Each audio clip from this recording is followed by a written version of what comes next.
Hello, parents. I, Leena Raut, welcome you all on GenX Parenting.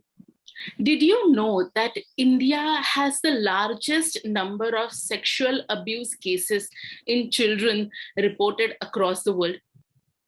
And this is the scenario despite of the fact that many cases go unreported. Most of these victims started facing this kind of an harassment when they were less than 16 years of age. Girls as well as boys face this harassment during their childhood.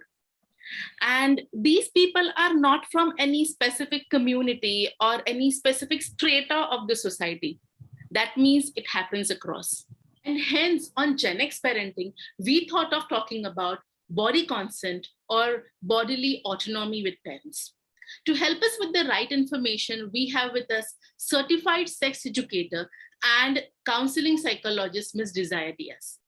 We have already done a beautiful video about sex education with her, so I'll be sharing the link in the description. Do have a look at it. We are going to make this vlog in two parts. In this part, we are going to talk about what are the certain mistakes that we parents unknowingly do that might put our children into danger. And in the second part, we are going to talk about what are the easiest technique to teach our children about body consent without overwhelming them. So if you want to get notified about the second part release on priority, don't forget to subscribe to us. Hello, ma'am. Welcome to GenX Parenting. Thank you, Leena. Thank you for having me. There has been tremendous awareness about body consent or sexual abuse in childhood nowadays. And hence, many parents want to know about it. But there are some mistakes we end up doing unknowingly, some behaviors that we end up pushing on our children unknowingly. So what are those mistakes that parents should notice and work on that? Okay, so that's a good question. But I think before we go to the mistakes, I think we need to reiterate something that I have said in earlier videos as well, that education about our bodies is so very important, and it needs to start as early as possible. That children need to be aware of their various body parts. So in an event that they feel violated, they have the necessary vocabulary to come up to their parents and tell them exactly what has happened. So we don't want a PPVV sort of story, but penis, vagina, chest, bottoms, lips. Children should be able to come and say exactly what has happened to them. They should be able to articulate. For that, we need to have the vocabulary. But coming to your questions, we've come right to the crux of it. I think as parents, we when our children are in public or our children are socializing, we want people around to know how sociable and how loving and how wonderful our children are. And I think one of the mistakes that we make, I think the first thing we'll say, why don't you go give uncle a hug or give auntie a kiss? Okay. So I think, when a child says no for something like that, we need to respect it. Okay. So it's not important that everybody be greeted with a hug and a kiss. All right. So a child, even though it may be the child's mama or kaka, but if they are not comfortable, it's not necessary that they have to, and it doesn't mean disrespect if they don't want to be with a particular person. When we are socializing our children, we are constantly deterring them from saying no, right? We as adults take no as an offense. There, a child needs to be able to understand that, yes, even as a 1, 2, 3-year-old, I have the right to say no to an adult. Okay. Children are very worried about disappointing an adult. That if I say no, that uncle is not going to like me anymore. They're not going to get me chocolates anymore. And that's how actually grooming takes place. Okay. It's a very, very gradual process. So our children must understand, and we as parents have to rethink this whole aspect when our child says no to us.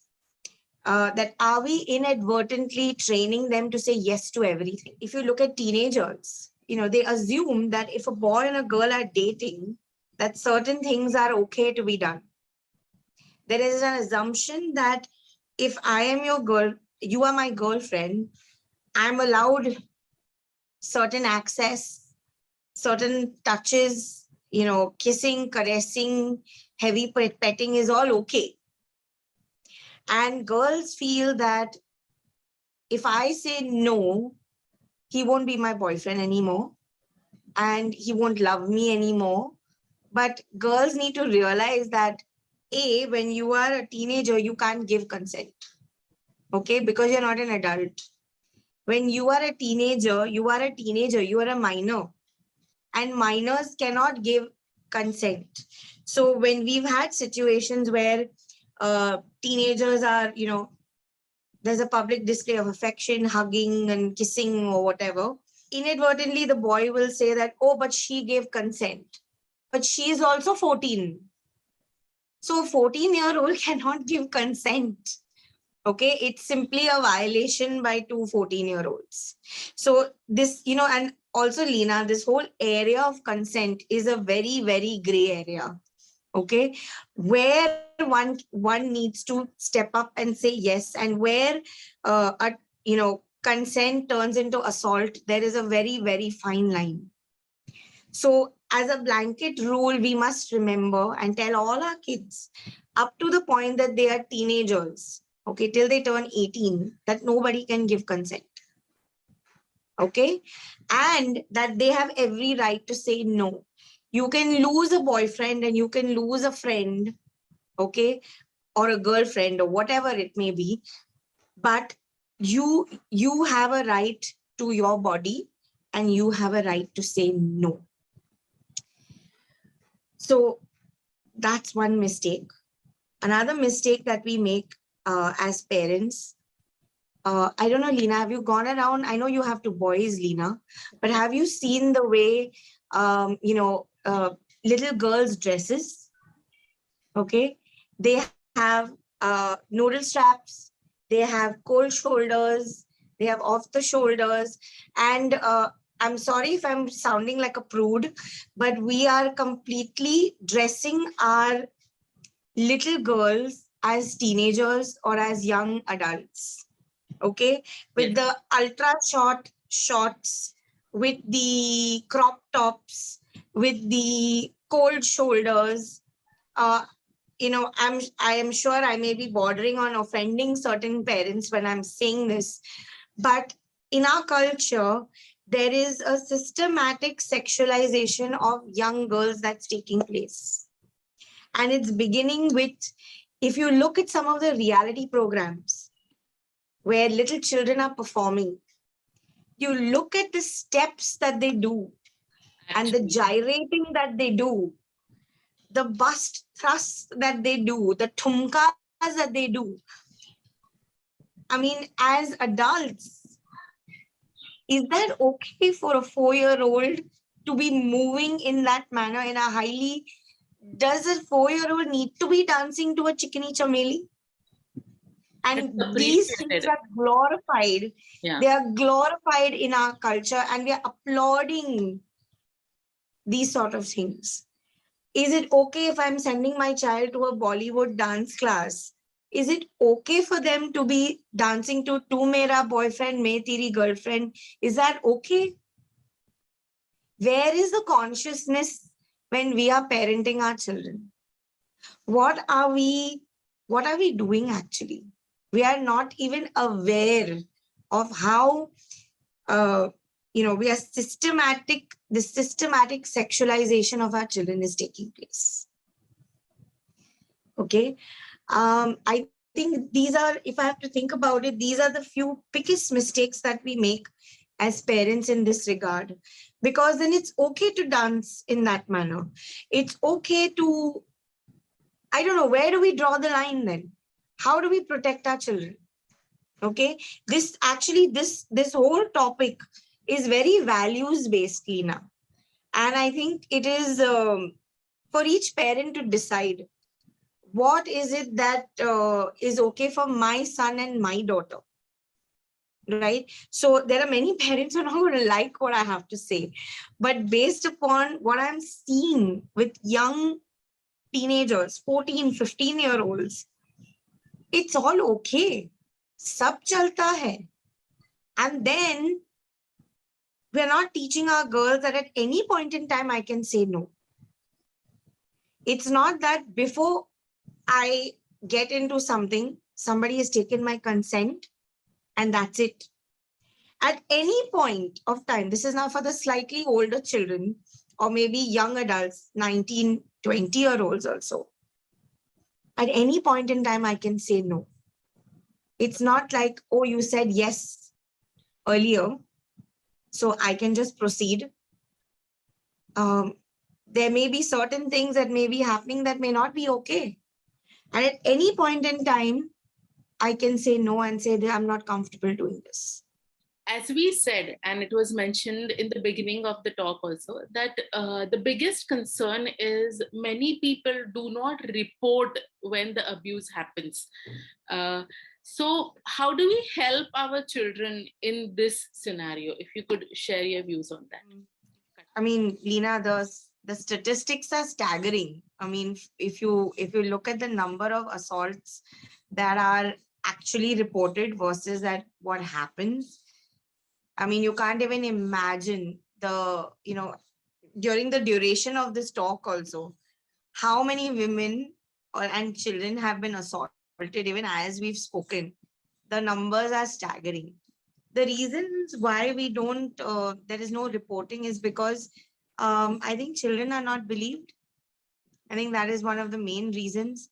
And I think parents, if you think in terms of your first question also, what are one of the mistakes that we make is that we don't believe our kids. We think that they're making up stories.